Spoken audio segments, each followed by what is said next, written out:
Hello everybody, my name is Chrysius and welcome to another discussion about Dragon Ball Super. Today we'll be talking about Dragon Ball Super episode 127. And yes, I know I got the video out before Wednesday this week.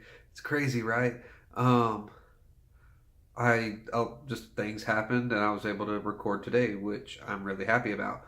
I actually just finished watching the episode maybe an hour ago, and then I jumped on and played video games with one of my friends. But yeah, this episode is amazing, and it's one of the better episodes that have come out in Super so far. I still think the Jiren and Goku Ultra Instinct fight and the Goku and Kefla Ultra Instinct fights are the best, but this one's definitely up there with that. Um, and if y'all don't know already, which y'all should if y'all have seen the other videos, I speak about this uh, under the assumption that y'all have already seen the episode. So I'm not going to worry about revealing any spoilers. If y'all haven't seen it yet, y'all might want to get off of it now because I will be saying spoilers. Um, like I said, I assume y'all have already seen it, so I'm not going to worry about like hiding any spoilers. I'm just going to talk about the episode. So spoilers will come out. Um, so at the very beginning of this episode, we get to see Jiren power up, and a lot of people think that Jiren powered up because he doesn't think he could take all four of them, Goku, Vegeta, yeah, all four of them in their base or with his base form, and I don't think that's the case. I think he powered up as kind of a show of respect. It's basically him saying, "Hey, y'all took down Topo, so here's a sign of respect. I'm gonna power up for you." Uh, and seeing him power up. I've been waiting for him to power up since he first got on the scene. I didn't think we would ever be able to see him power up. I didn't think that anyone could push him to there, and I still don't think they pushed him there. I think it was kind of a one warrior honoring another warrior kind of thing. Um, Now, as for what happened after he powered up, we got what we expected. Jiren beating on the rest of them, which is basically what the last couple episodes have been about, minus the last couple episodes have been about Topo beating up on everybody. And we all know that Jiren's stronger than Topo. Topo even said it during the Universe 6 tournament. Um, but almost the last half of this arc has been Jiren beating up on everybody. Mostly Goku and Vegeta. Now we get to see him beat up on 17, and sadly, I don't know why, but Frieza just... He keeps throwing wrenches in my plans, but I'll get to that. This episode made me incredibly happy and incredibly sad, but it made me incredibly happy because if you go back to the first video I made of Dragon Ball Super, it was Dragon Ball Super episode 110, I believe, 109, 110. It was the first one I recorded. It's the first episode I saw. It was the Goku and Jiren 1 hour special one. It was like 109 and 110. That's what it was. I had made like three or four theories, and most of them got proven true. The Frieza giving Goku his power, that one was true. One I haven't still seen anything about, which is the other universes have plenty of people that are as strong or stronger than Goku and Jiren, because of the way the other gods of destruction were reacting, and they weren't seeming too surprised. The most that one said was, "Oh, so they have people that are this strong," which made me think, "Oh, okay, so there's plenty over in their universe. They just were surprised to see one in such a low universe." Um, I don't remember my third one, or my fourth one, so there might have only been the three, but one that didn't come true, one that I had to actually recant in another video. I think my third or fourth video, whenever Jiren was fighting Vegeta. My third theory was that Jiren is weak to energy blasts, and I had to recant that theory after he tanked Vegeta's final flash, like his full power final flash, and it looks like he's on the ground, which made me excited. I thought my theory was right, but then he just popped up and got Vegeta in the gut, and after that, during that video, I recanted on that theory, thinking, okay, no, Jiren's not weak to energy blasts. If he was, he wouldn't have let Vegeta hit him, and he wouldn't have been able to tank it like that. Now, this episode proves that he is weak to energy blasts. Now, obviously, they have to be a strong energy blast, but if you're able to hit him, he is weak to the blasts. Now, he can either dodge them, or he can block them with his eye powers. like his little telekinesis, and I mentioned that a lot in that episode when Goku was running at him and hitting him with the energy blast. For the most part, they didn't even get near him to touch him. And once when he sent a Kamehameha and a few regular ki blasts to him, Jiren looked shocked for a second before he dodged, and that's what made me think about this theory. Um, and 17 proved me right in this episode when Vegeta and Goku kind of got Jiren off kilter, and then Jiren knocked them away, and he was just kind of watching them. And then 17 came up and got him in the back. There's a lot of back blasting right now, like a lot. And he got him in the back with a really powerful energy attack, and it tore through his shirt. It hit his skin. Like, his angel and his god of destruction both said he got injured. Vegeta made the comment of, or no, was it 17 that made the comment, or was it Vegeta that said the wounded looks good on you, Jiren? So he did get wounded, and he got wounded through an energy blast. So my original theory was right. He is weak to energy blast, and I know if you think about it, everyone's weak to energy blast because most of the time, if a strong enough energy blast hits you, then it doesn't matter. You're going to get hurt. But these full power attacks that people do, their punches, full power punches and kicks, don't seem to be doing anything. The only things that seem to have any kind of effect on him are these blasts. Now, y'all might throw up the, well, Vegeta hit him in the gut and he looked shocked. He looked shocked because Vegeta actually touched him, not because Vegeta hurt him. It was more of a, what? You got me? Kind of thing. He wasn't expecting Vegeta to make it through all his fists to get to him. So I don't think any of the normal punches and kicks are going to be able to take him down. Even what Belmont said, which was that's a normal punch for him, for Jiren, was a punch that shot an energy blast. So I'm thinking it's energy blast that will ultimately end up taking Jiren out, which is good now. And Goku actually thanked 17 for showing him how to defeat Jiren. So now Goku, he's a genius when it comes to battle. So now Goku knows what is up with Jiren and these energy blasts. So they make this nice little tag team thing where Vegeta's like, I'll do whatever if it takes to win. Which is funny, because right before that, he said, I'm the one that will beat you. And then Goku's like, hey, Vegeta, me and you should team up, while 17 hits him in the back again. He's like, well, I'll do whatever it takes to defeat him. I'm like, 17 or 18, or Vegeta, you can't have it both ways. You can't say you're the one that's going to defeat him and then agree to work with the other two so that one of them can deal the finishing blow. But hey, at least he's wanting to work together to beat Jiren, because that's the only way they have a chance. And I still don't think they might not. I still really don't think they have a chance. But yeah, they work together pretty well. And then 17, being as awesome as he is, calculated right when to shoot it, and Jiren nerfed the entire attack. He just took it, made like a little shield around himself, blew it up, and said what every villain says, but in Jiren's case, I'm pretty sure it's true. That won't work on me twice, or it won't work on me more than once.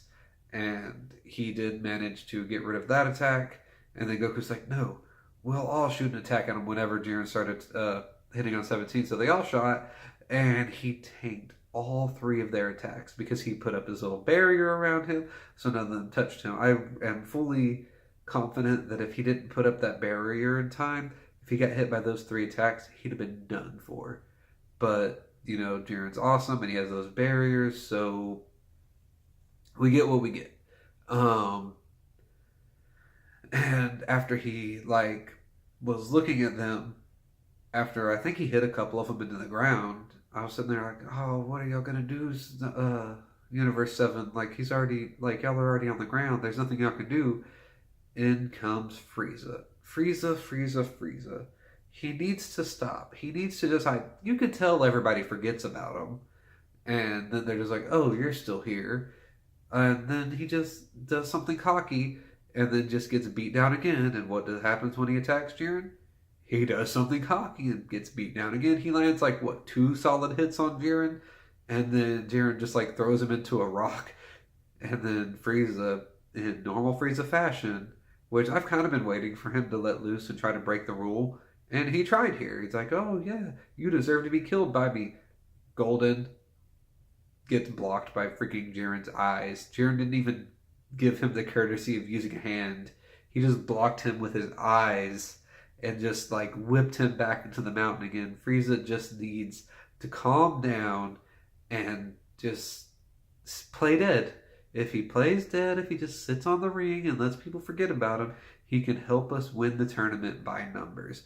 But no, he doesn't like being disgraced, apparently. He thinks Universe 7 has disgraced him enough, and he thinks he has to avenge himself, except he can't because he's nowhere near Jiren's level at all, in the least, period. Um, Now, after that little rant of Frieza, we go back to the Jiren and 17 fight. That's basically all this fight was Jiren and 17, with the others kind of throwing in cameos. And the fact that 17 is being able to hold his own with Jiren is really awesome to me. That's another reason I like 17, because he's not as strong as Jiren, but he's dang sure able to get close or be smart enough to go toe to toe with him. And that is why I'm really sad. He said, "Don't worry." What I really like, he said, "Don't worry, Universe 7's going to win this."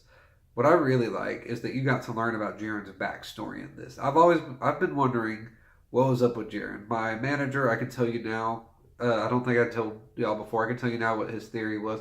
He theorized that Belmod wished for the most powerful warrior on the Dragon Balls, and that's how Jiren came to be. I didn't think that was the case.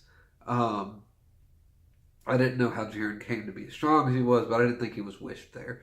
And it's been shown in this episode that he was not wished into the universe. He really was a kid, and you get to see little Jiren running around and little Jiren training, and I love that. Little Jiren is so cute. But you get to learn about his backstory. And his backstory is actually kind of sad. He came home, saw his whole village and his family killed by some dark evil force, and then he somehow survived, even though the force saw him. Someone rescued him, and then that person that rescued him started training Jiren and some other acolytes. You get to see their little silhouettes, and they all got strong, went to go attack the Dark Force. The Dark Force killed, I'm going to guess, roughly half of the people, or most of them. There were some other survivors other than Jiren, and even the Master got killed. Who this Dark Force is, I don't know. At first I was thinking it was Belmod, but I don't think so. I don't think Jiren would listen to him if he's the one that killed Jiren's family. As for whether or not he's beaten this Dark Force, I don't know if he has. I don't think he has, and I think that's why Jiren is still striving to become stronger, but I don't know if he's beaten it or not, because we learn what Jiren's wish is here. And, before I go any further, I'm going to forget if I don't say it. I think Toppo might have been part of that group that Jiren was part of. Another reason probably Toppo's so strong. But they said they all turned their backs on Jiren and wouldn't fight with him. I wonder if Toppo came back after Jiren got even stronger and wanted to work under Jiren again. But I do think Toppo was part of that original force. I could be wrong, but the way that Toppo was reacting when Belmod was telling this story, he seemed like he might have some kind of personal connection to it. I don't think Toppo is the master. He could be, but I don't think he was. I think he was just a regular recruit right next to Jiren. If Toppo was the master and he's about the same strength as he was then yeah, I don't think Jiren's managed to beat the bad guy yet. But I digress. We get to learn what Jiren's wish is. After Jiren basically tells Belmod to shut up. He says, like, that's enough out of you, Belmod. Which makes me think, like, how strong is Jiren? I don't think Jiren's stronger than Belmod, but I don't think Belmod wants to fight Jiren, and I don't know why that is. I don't know if he's stronger. He might be stronger, but I don't think he is. But he might be. We'll see. I am really almost confident that the next arc, I know Super's about to end soon, but I think the next arc, whenever it comes back, is going to be about Jiren and maybe his universe, and maybe Goku and Vegeta come to help him take down the big bad. For all we know, Jiren could have been coming to this tournament to scout out strong help to help him defeat this big bad guy, because uh, as was stated by Belmont, Jiren has thrown basically everything away, and he thinks strength is justice, strength is truth, and strength is what Jiren's going for. He's going to this universe survival tournament. He might be looking for people to help him beat up this big bad guy, and who better than Goku and Vegeta? That could be why he was asking them why they want to be strong. Back to what Jiren's wish is. I think Jiren's wish is to bring back his master and his friends and his family. I only think that because 17 was like, oh, so that's your wish. You look, I guess you're human just like the rest of us. And that's actually when Jiren told Belmont to shut up.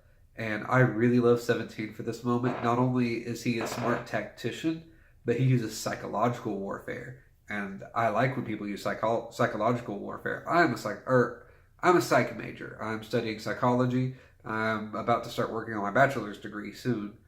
And whenever I see someone use even rudimentary psychological warfare in an anime like this, or any kind of psychology to do anything, it makes me really happy. And the fact that he was just throwing this stuff at Jiren, just picking at his nerves, trying to get under his skin, I really liked that. It added more depth to the story for me, and it endeared 17 even more to me, which is why what happened next made me so sad. He basically was able to do nothing against Jiren, and Jiren decided he's just going to use a big giant attack and wipe the floor with 17, Vegeta, Goku, and Frieza all at once, because that's how mad 17 made him, which I like. And so 17 throws up.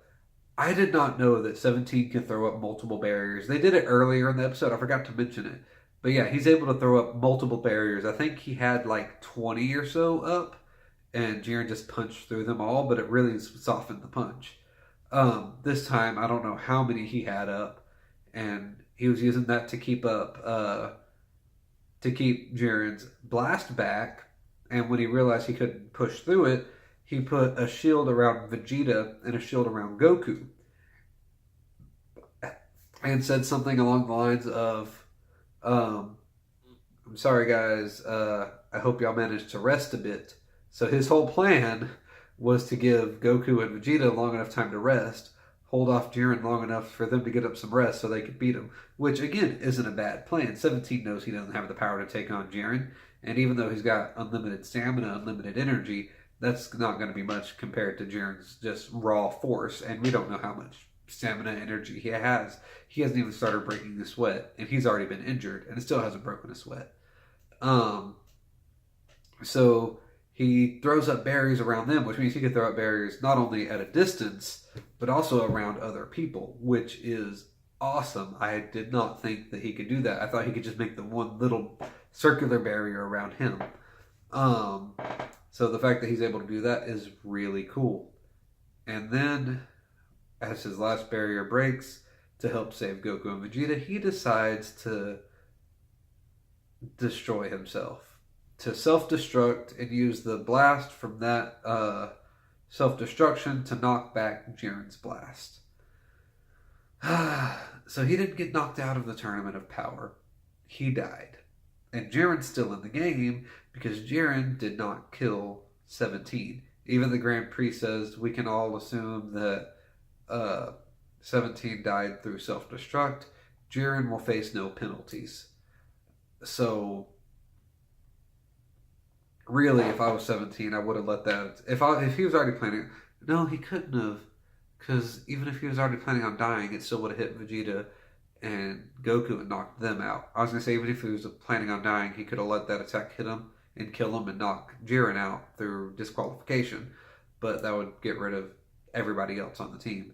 The only thing I'm confused about, and I'm really sad that 17 had to kill him, or had to basically kill himself to beat Jiren, or beat back one of Jiren's attacks and 18 is really not having it right now.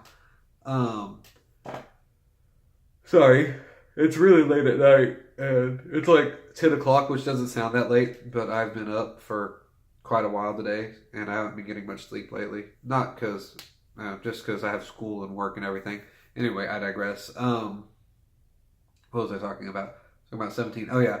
So, 18 was really not happy about 17 going down.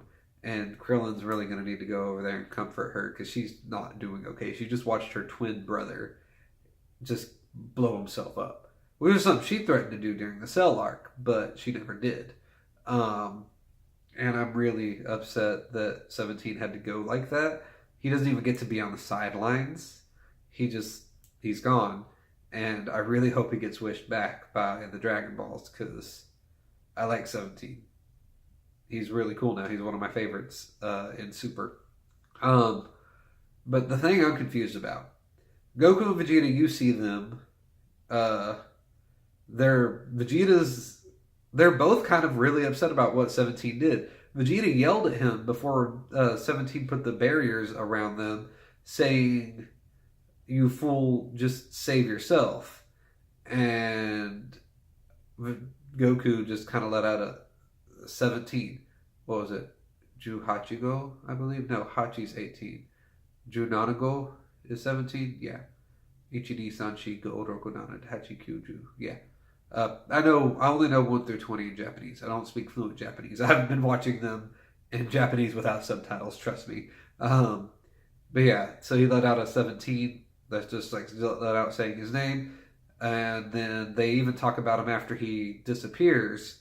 And Vegeta says that, fool, that was his plan all along. And I think they're really beat up about it. I think 17 has won everyone's respect on the entire field. Not just Goku and Vegeta, but I think everyone there, from Jiren to the other gods of destruction, to maybe even the Grand Priest and everyone. Beerus, or I think I might have said Beerus, but Jiren, I think he's won everyone's respect at this point. And so for him to blow himself up like that must have been a really painful blow for them. Like, yeah, they didn't know him very long, but here's like this crucial member now, and he's just gone, and that's really sad. But what I don't know is Frieza's still not up on the stands. Okay, so Vegeta blew up and destroyed half the stage. Where 17's self-destruct happened was in that same spot, which just completely eviscerated that half of the stage. Jiren's still standing. Goku and Vegeta are standing. Well, Vegeta's standing. Goku's kind of just laying there, face planted. And then, where's Frieza? Again, Frieza was on his face last time we saw him for the third time now. This is like the third episode where we've ended seeing Frieza on his face and then not seeing him anymore.